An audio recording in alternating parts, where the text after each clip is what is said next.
No, lo uso como para ayuda a laburar. memoria. ¿Querés que te diga una cosa? ¿Sabes por qué me dio ternura? Mi hija, que está estudiando y que ya lleva 5 parciales aprobados, me llena de orgullo. Muy bien. Entonces, ¿sabes qué me...? Va a salvar a la familia. Ella, obviamente que estudia con la computadora, su dispositivo, con todo, pero para incorporar,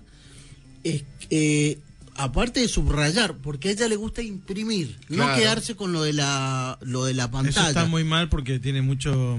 Cada uno Está tiene su contaminando método. mucho. Está haciendo miércoles la huella de Está carbono. dando ¿no? mucho Sí. papel. Pero a ella No le está gusta bueno. el contacto, No sé. y ¿sabe qué le gusta? Plasmar las ideas que va reteniendo en un papel. En un papel. Bueno, Sí, pero Tiene obvio. un A mí cuadernito, también, tiene un cuadernito. a Conte le gusta leer libros en papel, entonces Sí, estamos sí, en sí. la misma. No, yo le Claro. voy a decir algo.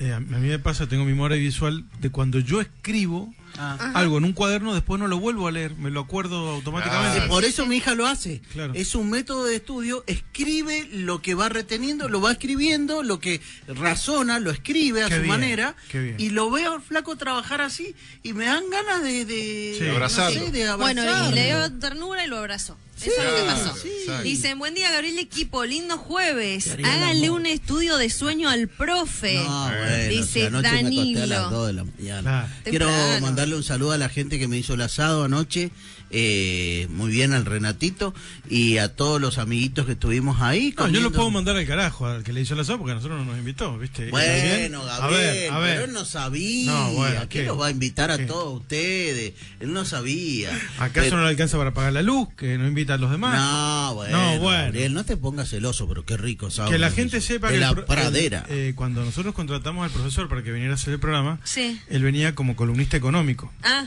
Como no duerme bien, le No salen duermo. chistes. Claro. Le salen Claro. chistes. Eso es Claro, lo que claro, pasó. claro. Entonces, bueno, hemos derivado en esto. Y ahora me están haciendo con la Suprema Corte de Justicia el estudio del sueño. A mí estoy dando muy mal. ¿Y qué pasa? ¿Lo condenan a perpetua? Claro, no puedo hacer más humor. Porque sí. está malo. Buen día, chicos, excelente programa. Vivo frente al Polideportivo de Guaymallén. Me canso de ver a empleados del Poli saliendo a fumar a cada rato sin hacer nada, yendo a comprar tortitas al almacén a Qué paso de bien, tortuga. Dice, qué qué bien. injusta es la vida como docente jubilada que nunca tuve esos privilegios. Bueno, hay muchos mensajitos malos. Vamos a leerlos a todos, en un ratito nada más. Hasta las 10 tenés que saberlo. Radio Post.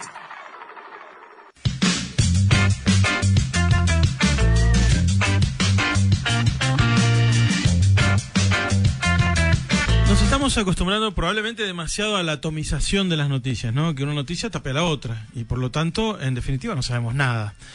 Por eso, de vez en cuando nos interesa pegar un sobrevuelo por la información en general para poder descubrir la sustancia, no solamente la espuma, la sustancia que hay bajo la superficie de las cosas que pasan. Por ejemplo, hace unos días atrás me tocó estar en una conferencia en donde el ministro de Educación de Mendoza dijo, miren, tenemos más países sin democracias que con democracias por primera vez en esta época.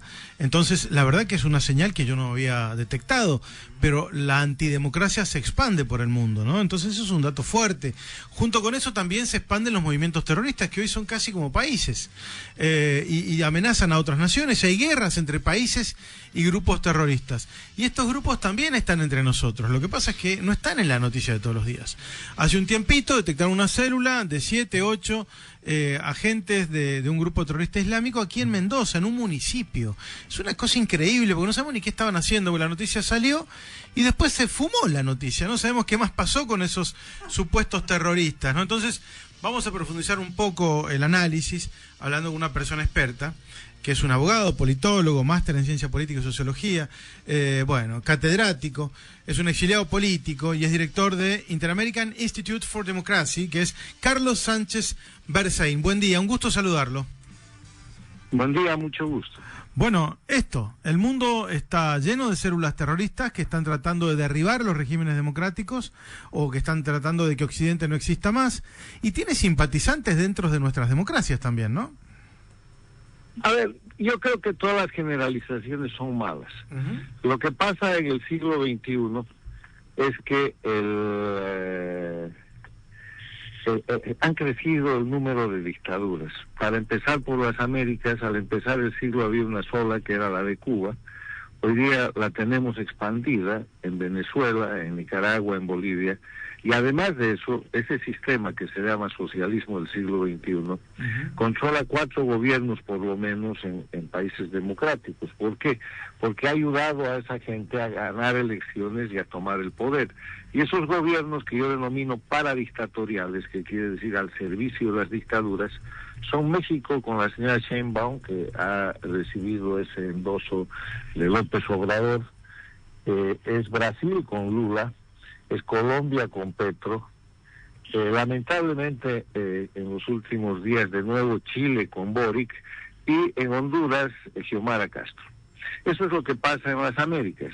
Y en el mundo, las dictaduras más grandes son China, que es una dictadura comunista, capitalista pero comunista, Rusia, que es una dictadura de corte nacionalista, Irán, que es una dictadura teocrática, fundada en conceptos religiosos, en la expansión del islamismo chiita, y Corea del Norte, que es una dictadura de corte familiar.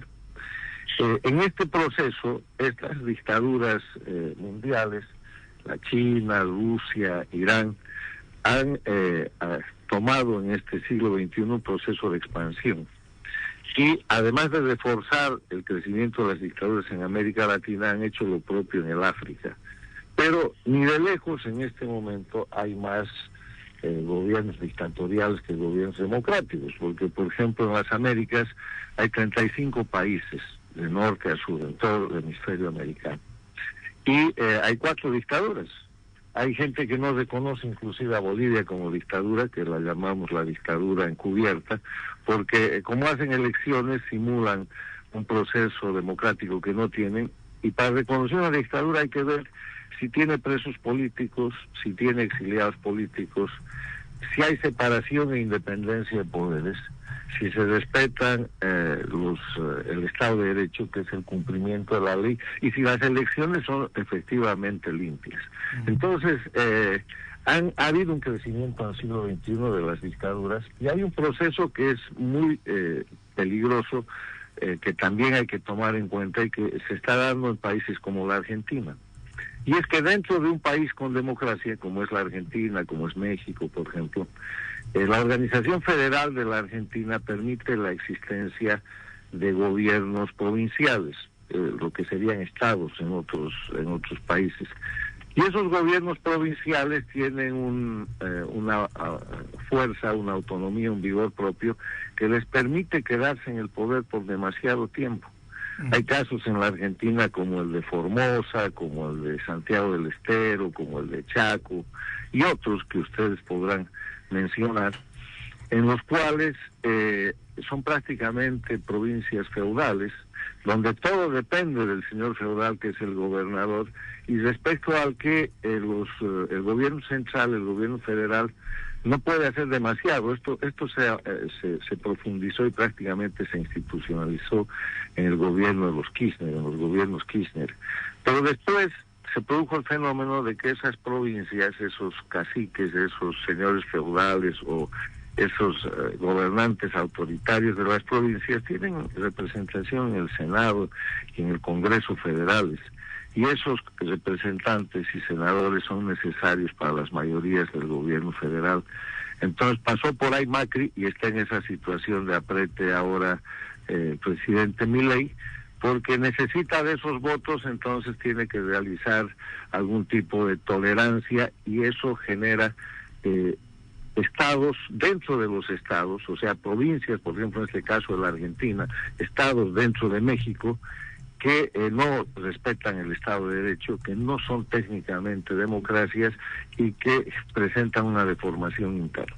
O sea, eso respecto al tema de la democracia. La democracia está vigorosa, la democracia es importante, los países con democracia son los que mejores opciones tienen. Solo hay que ver aquí en las Américas, las dictaduras de Cuba y Venezuela están en una absoluta miseria. Lo que quieren los cubanos y venezolanos que están en sus países es salir de ahí. Bolivia en una crisis económica y una crisis general que va en el camino de Cuba y Venezuela. La semana pasada la Organización Mundial de Alimentos de las Naciones Unidas ha emitido una alerta de hambruna para Bolivia porque no tiene dinero para importar la comida de la que depende, y Nicaragua va también por ese camino. Pasando la democracia al otro tópico que usted ha planteado, que es el terrorismo, una cosa trae a la otra, porque estas dictaduras manejan un sistema que se llama guerra híbrida, que es cualquier forma de ataque contra las democracias para deteriorarlas, para ocuparlas, para vencerlas, para tratar de convertirlas en dictaduras. Y los instrumentos de la guerra híbrida en el siglo XXI son la migración forzada. Usted le manda migración a un país y lo puede paralizar. Sin esa migración además le incluye crimen, que es otro de los instrumentos, pues genera unos problemas gravísimos.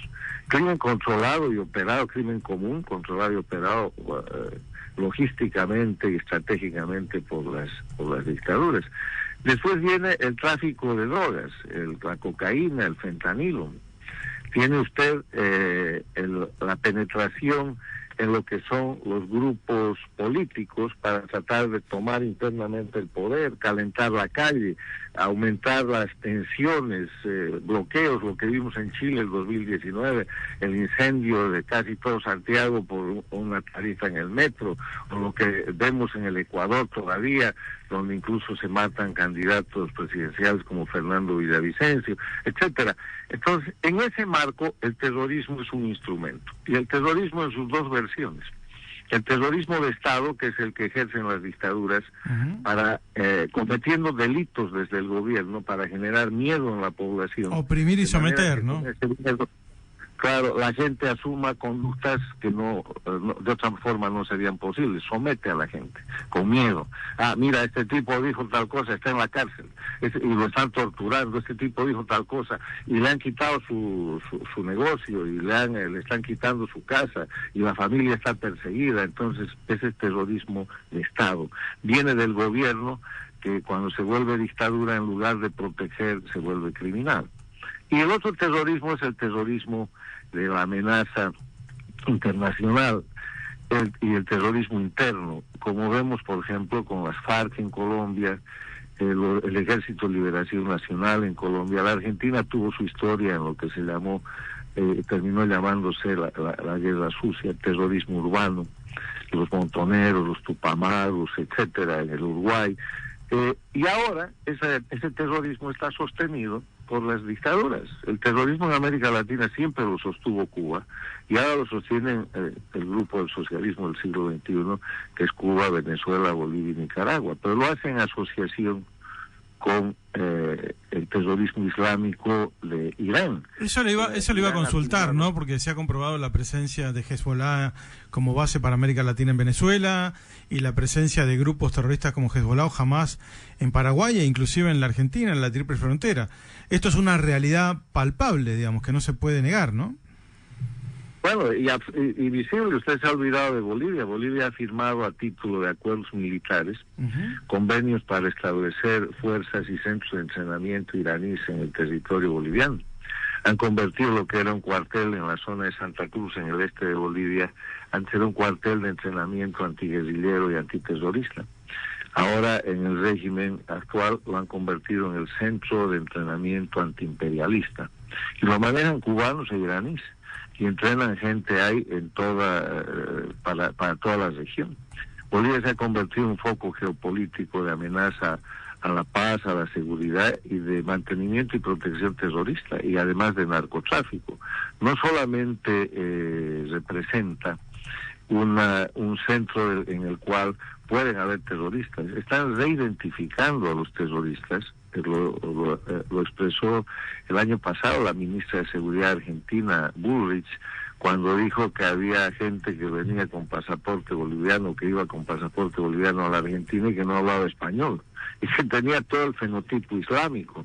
Está pasando eso, y además utilizan, además de entrenar y de reidentificarlos, utilizan países como Cuba, Venezuela, Nicaragua y Bolivia para centros de expansión de una lucha cultural, porque están islamizando América.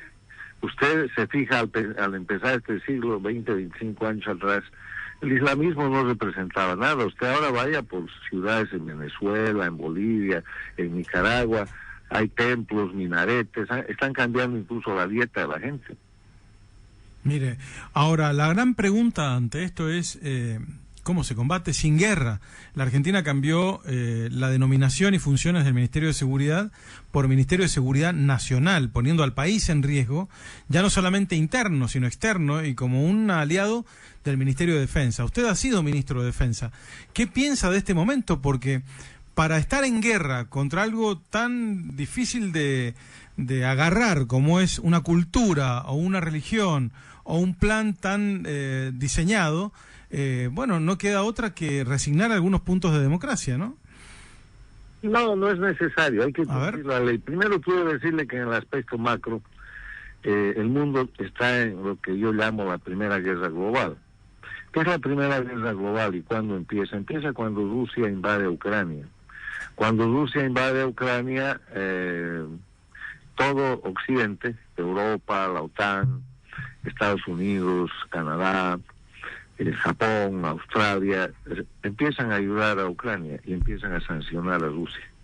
Entonces Rusia, presionada por las sanciones, busca reabrir sus mercados y acomodar su economía con China, con Irán, con las dictaduras. Y se forman dos bloques, no son grupos nada más, ahí no hay jefe, de interés, donde en un lado están las dictaduras, Rusia, China, Irán, Corea del Norte.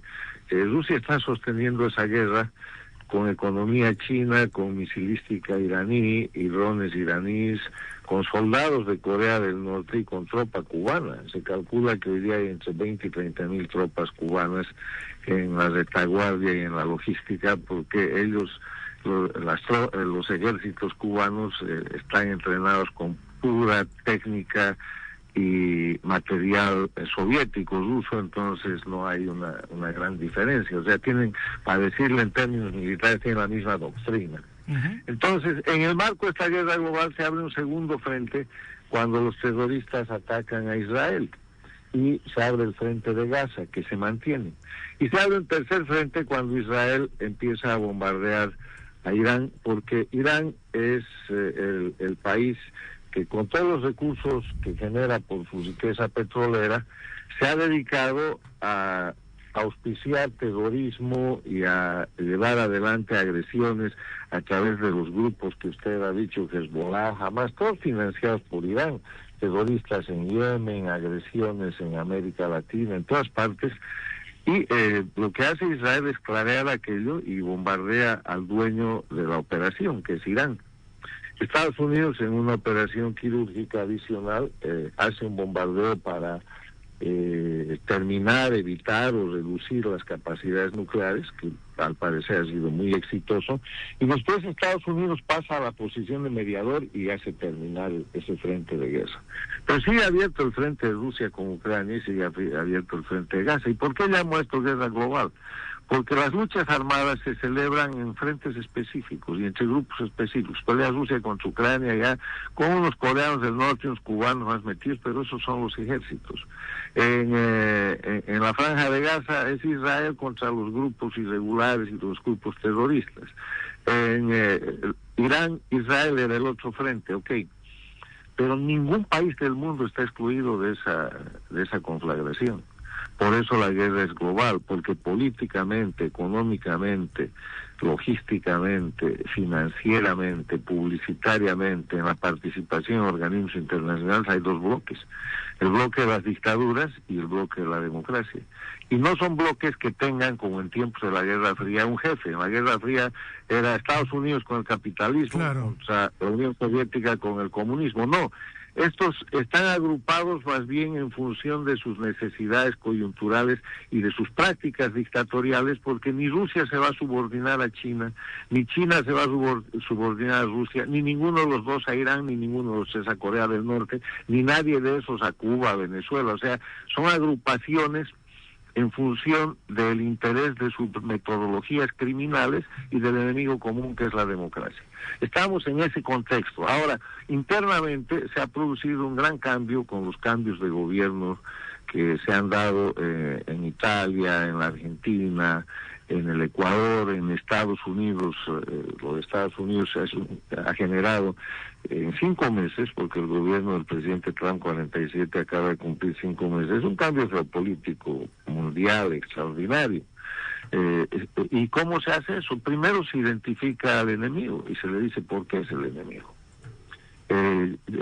Rusia, Irán es enemigo de la democracia porque financia prácticamente todo el terrorismo de origen islámico que hay en el mundo. Entonces ahí tiene usted el enemigo. Tal cual. China es enemiga de la democracia porque está en un proceso de expansión con el propósito de hacer crecer su economía, que es una economía esclavista, pero bajo un sistema absolutamente antidemocrático y violatorio de los derechos humanos. Quiere ocupar la mayor parte del mundo.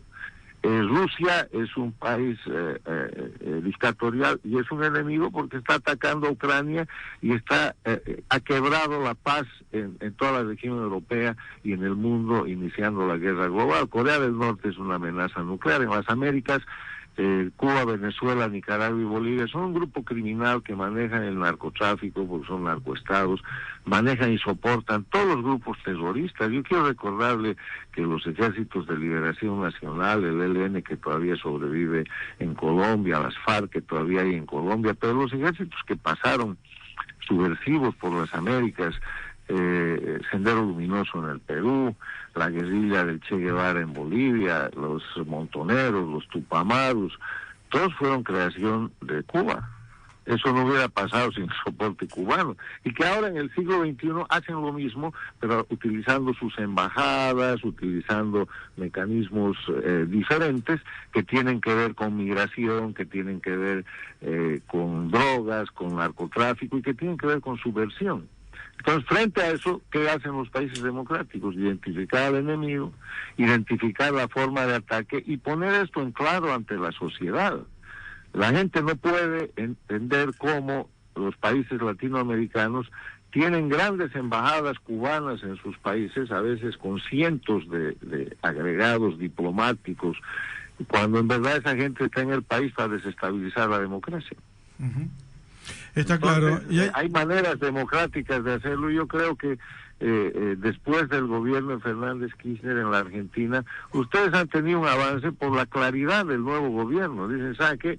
Esto está bien, esto no está bien, estos son los amigos y estos son los enemigos. Esta es la gente que nos está atacando.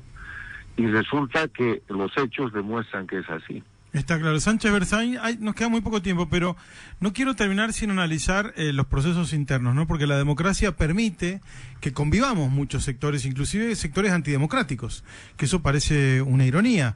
Pero fundamentalmente cuando la gente siente que la democracia no responde a sus necesidades básicas o se aburre de la democracia, no puede sentarse tentada a mirar a estos regímenes que son autoritarios y hasta simpatizar con ellos. Digamos, la democracia no necesita refundarse de alguna manera para responder más rápidamente a las demandas de la sociedad. Mire, Winston Churchill dijo que la democracia era el peor sistema de organización de gobierno que el ser humano había inventado, con excepción de todos los demás. Claro. Porque la democracia es un mal sistema, es un sistema que está en proceso de perfeccionamiento diario, maneja relación entre seres humanos, administra la disputa del poder. Entonces, para eso tiene fundamentos básicos que en las Américas están dados por la Carta Democrática Interamericana. Primero, el artículo primero de la Carta, que es ley en todos nuestros países, dice que la democracia es un derecho de los pueblos. Ya dejó de ser una aspiración, ya dejó de ser un tema de discusión teórico o académico. Es un derecho de los pueblos de las Américas y los gobiernos tienen la obligación de promoverla y defenderla. Y el artículo tercero de la misma Carta dice que los elementos esenciales de la democracia son por lo menos 5. El respeto a los derechos humanos y a las libertades fundamentales. Segundo, el acceso al poder y su ejercicio con sujeción del Estado de Derecho. Tercero, la separación e independencia de los poderes públicos. Cuarto, la libre organización política y en base a esos 4 elementos, la celebración de elecciones libres, periódicas y limpias, fundadas en el sufragio universal como expresión de la soberanía popular. En resumen, ¿qué es la democracia? La democracia es un sistema que reconoce como soberano al pueblo y el pueblo otorga mandatos temporales a autoridades que elige para que los representen con la obligación de que respeten la ley, rindan cuentas y después del tiempo de su mandato se vayan. Ahora, eso es malísimo. Es malísimo para la gente que quiere detentar el poder indefinidamente, que no quiere rendir cuentas, Exacto. que quiere robar y hacer corrupción, es malísimo. Y cuando el ciudadano se ve tentado, así que mal está la democracia, porque a veces se confunde el vehículo con el conductor. Si usted tiene un coche y lo entrega a un chofer y el chofer lo choca, cambie de chofer, no cambie de auto. Claro, sí, sí. Pues entonces no tiene que cambiar el sistema, tiene que cambiar el conductor, ¿no? gobernante. Sí, tal Para cual. eso es la democracia. Y cuando se vean tentados de que la democracia no funciona, miren nomás cómo está Cuba, cómo está Venezuela, cómo 8 millones de venezolanos han salido en los últimos años a malvivir en el resto del mundo, cómo está Bolivia, que es ahí un país vecino de la Argentina, que además de convertirse en narcoestado, hoy día empieza a tener crisis alimentaria, no hay combustible. Antes Bolivia le vendía a la Argentina gas, hoy día la Argentina a través de los gasoductos de Bolivia lleva gas al Brasil porque Bolivia no tiene nada que vender. Entonces hay que mirar las cosas, la democracia no es perfecta, pero no hay que confundir el vehículo con el conductor. Pueden haber muy malos gobiernos y la manera de cambiarlos es en democracia. Mire el mal gobierno de Cuba, lleva 66 años y no hay manera de sacarlo porque es dictadura. No se va solo. Gracias, Sánchez Berzaín. Ha sido realmente muy interesante la charla, con muy buenos conceptos que quedan seguramente para que la gente los discuta. Muy atento.